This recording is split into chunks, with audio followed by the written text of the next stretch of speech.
नमस्कार, आप देख रहे हैं न्यूज फॉर नेशन और मैं हूं सांत्वना आपके साथ। बिहार के 2 विधानसभा सीटों पर उपचुनाव होने हैं। अब ऐसे में महज कुछ ही दिन शेष रह गए हैं।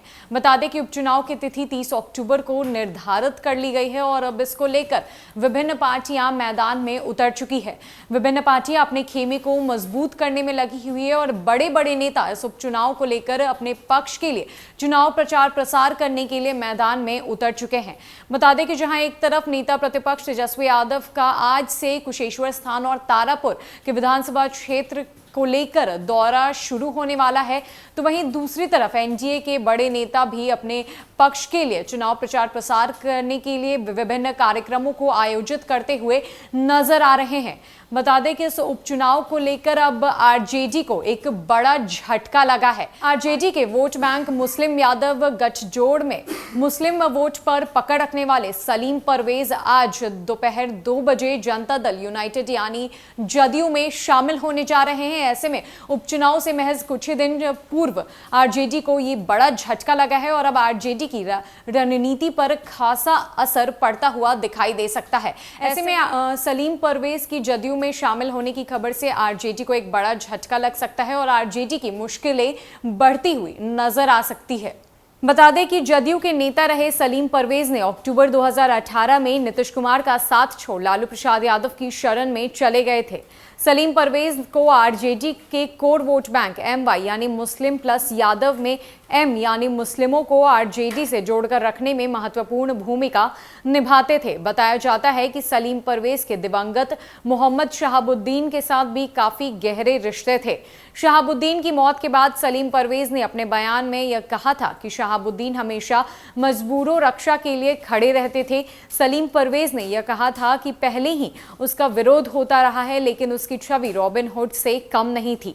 जदयू का दामन फिर से थामने जा रहे सलीम परवेज ने माना कि शहाबुद्दीन से उनका व्यक्तिगत रिश्ता था। सलीम परवेज ने सिवान के आतंक दिवंगत शहाबुद्दीन को राष्ट्रीय जनता दल के संस्थापकों में से एक बताया था। परवेज ने आगे कहा था कि शहाबुद्दीन ने न केवल पार्टी के गठन में भूमिका निभाई, बल्कि लालू यादव और राबड़ी देवी के नेतृत्व में सरकार के गठन के दौरान विपरीत परिस्थिति में भी आरजेडी के साथ दिया था। लेकिन उसी शहाबुद्दीन की मौत के बाद आरजेडी के किसी नेता ने किसी तरह का कोई बयान भी नहीं दिया, जबकि 1995 और 2000 में शहाबुद्दीन ने अपने दम पर आरजेडी की सरकार बिहार में बनवाई थी। फिर भी राष्ट्रीय जनता दल और लालू परिवार ने शहाबुद्दीन का सिर्फ इस्तेमाल किया। आपको बता दें कि शहाबुद्दीन की मौत के बाद आरजेडी से इस्तीफा दे चुके सलीम परवेज ने उसके बेटे उसामा शहाब से मुलाकात भी की थी। बिहार विधान परिषद के पूर्व उपसभापति और आरजेडी के पूर्व प्रदेश उपाध्यक्ष सलीम परवेज 17 अक्टूबर यानी रविवार को घर वापसी करते हुए जनता दल यूनाइटेड में शामिल हो रहे हैं। बता दें कि 2015 विधानसभा चुनाव में जनता दल यूनाइटेड लालू प्रसाद यादव के साथ मिलकर चुनाव लड़ा था। इसके बाद बिहार में महागठबंधन की सरकार का नेतृत्व नीतीश कुमार ने ही किया था, लेकिन तेजस्वी यादव और लालू प्रसाद यादव के परिवार पर भ्रष्टाचार के आरोप लगने के बाद नीतीश कुमार ने आरजेडी का साथ छोड़ दिया और वापस एनडीए के साथ आ गए।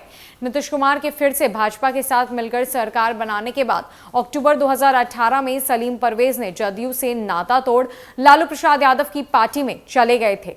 शहाबुद्दीन के साथ गहरे रिश्ते रखने वाले सलीम परवेज उनकी मौत के बाद यह कहते हुए आरजेडी के सभी पदों से इस्तीफा दे दिए थे कि लालू यादव की पार्टी ने शहाबुद्दीन का सम्मान नहीं किया। अब शहाबुद्दीन को रॉबिन हुड बताने वाले वही सलीम परवेज फिर से जदयू में शामिल होने जा रहे हैं। बता दें कि सलीम परवेज के जदयू में शामिल होने से राजनीति एक नया मोड़ ले सकती है। आरजेडी की मुश्किलें बहुत ज्यादा बढ़ सकती है। बता दें कि ये उपचुनाव बिहार की राजनीति में एक नया समीकरण बैठाने जा रही है, इसलिए ये उपचुनाव बिहार के लिए बेहद खास है और इसमें बिहार की विभिन्न पार्टियों ने अपनी पूरी ताकत झोंक दी है। ऐसे में उपचुनाव के आखिरी स्टेज पर सलीम परवेज का जदयू में शामिल होना आरजेडी को एक बड़ा झटका देने लायक है। अभी के लिए इतना ही। अन्य कई अपडेट्स के लिए हमारे साथ बने रहे न्यूज फॉर नेशन में। नमस्कार।